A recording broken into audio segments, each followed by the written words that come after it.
तेनालीराम की मनपसंद मिठाई। वाचन मोहित का है। महाराज राजपुरोहित और तेनालीराम राज्य उद्यान में टहल रहे थे कि महाराज बोले, ऐसी सर्दी में तो खूब खाओ और सेहत बनाओ।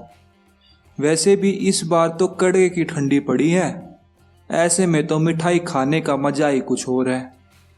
जैसे ही खाना पीने की बात शुरू हुई तो राजपुरोहित के मुंह में पानी आ गया और वह बोला, महाराज ऐसे में तो मावे की मिठाई खाने में बड़ा आनंद आता है।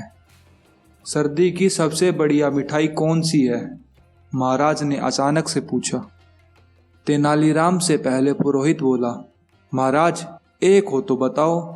काजू, पिस्ते की बर्फी, हलवा, रसगुल्ले आदि बहुत सी मिठाइयाँ हैं जो हम सर्दी में खा सकते हैं। अब महाराज ने तेनालीराम से पूछा, अब तुम बताओ।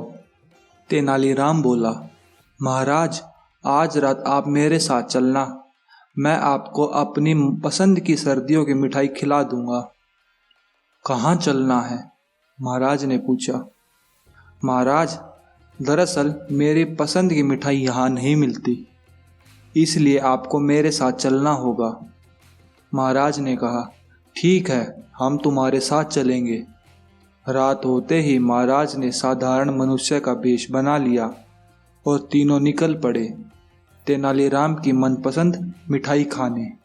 काफ़ी देर चलते चलते एक गांव भी पार हो गया और वे अब खेत में पहुंच गए कि महाराज बोले, तेनालीराम आज तो तुम्हें हमें बिल्कुल थका दिया।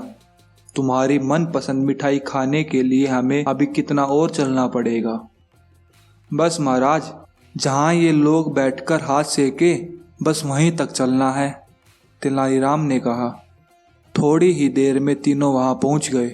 तेनालीराम ने महाराज और पुरोहित को वहाँ रुकने के लिए कहा और खुद थोड़ी ही दूर पर स्थित एक कूल्हू में जा पहुँचा, जहाँ एक तरफ गन्नों की पिराई हो रही थी और एक तरफ बड़े बड़े कानड़ों में गन्ने का रस पककर ताजा गुड़ बन रहा था। वहां काम कर रहे एक व्यक्ति से तेनालीराम ने 3 पतलों में गुड़ रखवाया और आग तेप रहे महाराज और पुरोहित को लाकर एक एक पत्तल थमा दी। महाराज ने जैसे ही गर्मा गर्म गुड़ मुंह में डाला तो वे बोले, वाह क्या मिठाई है।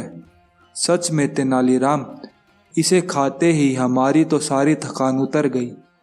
अब महाराज ने पुरोहित से पूछा, क्यों पुरोहित जी, आपको कैसी लगी है मिठाई? यह मिठाई तो वाकई लाजवाब है, पुरोहित ने कहा। तभी दोनों ने एक साथ पूछा, पर यह है कौन सी मिठाई तेनालीराम, अब तो बता दो। महाराज ये गुड़ है। गर्मा गर्म गुड़ किसी मिठाई से कम थोड़ी होता है, तेनालीराम ने कहा। दोनों आश्चर्यचकित होकर बोले, क्या ये गुड़ है? जी महाराज, तेनालीराम ने उत्तर दिया। सच में तेनालीराम, ये किसी मिठाई से कम नहीं है, महाराज ने तेनालीराम की पीठ थपथपाते हुए कहा।